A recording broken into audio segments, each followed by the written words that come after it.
Welcome to the Slop Farm. Enjoy the video. In this video, I will explain how to make pizza sauce without canned tomatoes.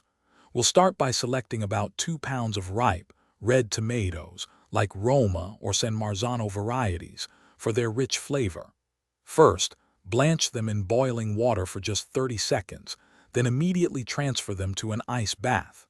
This simple step makes peeling the skins incredibly easy.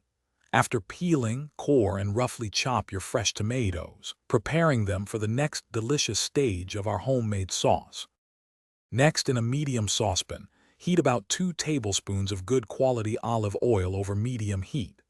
Add 1 finely diced small onion and 2 cloves of minced garlic, sautéing until softened and fragrant, which takes about 5 minutes.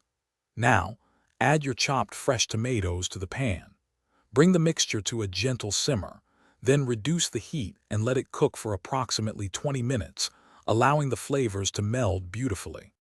To elevate the flavor profile, it's time to add our herbs and spices. Stir in about 1/4 cup of fresh basil leaves, 1 teaspoon of dried oregano, and 1 bay leaf.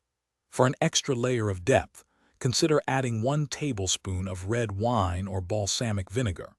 Continue to simmer the sauce for an additional 10 to 15 minutes, or until it reaches your desired consistency, becoming slightly thickened and wonderfully aromatic. Finally, remove the bay leaf from the sauce. You can now blend the sauce to your preferred consistency, whether you like it chunky or perfectly smooth, using an immersion blender or a regular blender.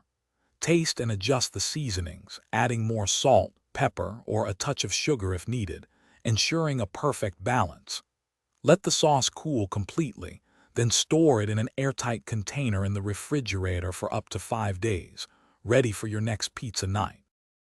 Thanks for watching. Consider subscribing if we helped you today.